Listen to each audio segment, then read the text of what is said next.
The Second Sex, Wartime France's prostitution scandal connects a landmark feminist text with a dark and complex period of French history. While Simone de Beauvoir's book does not focus exclusively on a single scandal, it provides the perfect philosophical lens through which to understand the systemic oppression of women that culminated in the public punishment of female collaborators after World War II. Here is a breakdown of this provocative topic. 1. The Second Sex, 1949 by Simone de Beauvoir. While published after the war 1949, The Second Sex is the essential intellectual key to understanding the events that unfolded. Core thesis: de Beauvoir argues that throughout history, woman has been defined as the other to man, the absolute subject. One is not born, but rather becomes a woman, she famously wrote, meaning that societal constructs and expectations, not biology, create the subordinate role of women. Relevance to wartime: the book analyzes how women are often confined to roles defined by their bodies and their relationships to men as wives, mothers, lovers. This framework directly explains the dynamics of what happened in France during and after the war. 2. The scandal, the purification epuration of women. The scandal wasn't prostitution in the traditional sense, but rather the phenomenon of vertical collaboration horizontal, and the brutal public punishment of women accused of it. What was horizontal collaboration?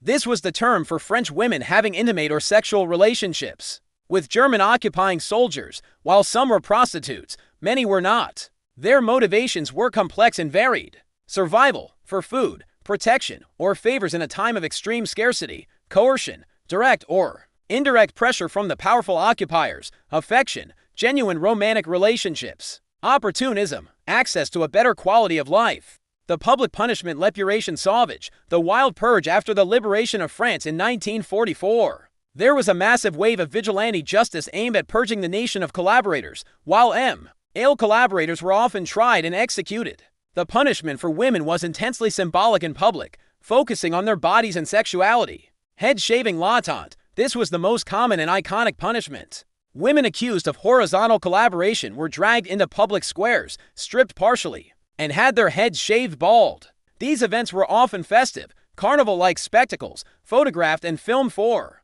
public consumption.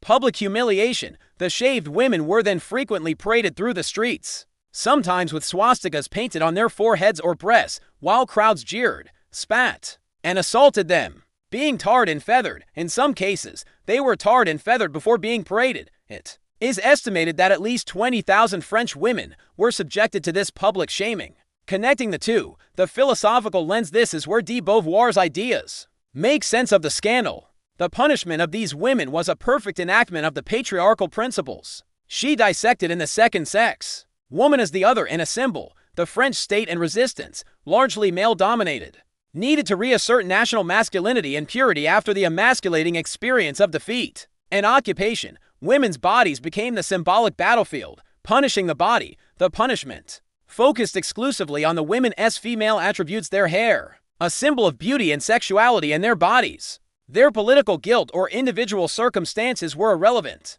They were punished for violating their prescribed role as the pure, loyal Marian figure of the nation. The double standard: male collaborators who worked directly with the Nazis in political or economic spheres were often dealt with through legal channels. The punishment of women was extrajudicial, theatrical, and focused on sexual treason.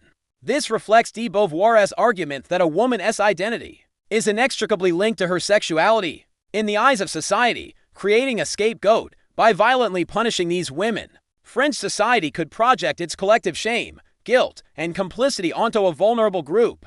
It was a way to purify the nation's image without confronting the deeper, more widespread collaboration within the bureaucracy, economy, and government of Vichy France. Conclusion: the prostitution scandal of wartime France was not a simple story of crime and punishment. It was a complex social and political phenomenon where women's bodies were used as symbols upon which a nation's trauma, shame, and desire for redemption were violently written. Simone de Beauvoir's The Second Sex provides the essential framework for understanding this, not just as a historical event, but as a stark example of how patriarchal systems control, define, and ultimately punish women for transgressing the roles assigned to them. The scandal was the brutal, real-world manifestation of the very philosophy de Beauvoir would soon so brilliantly expose.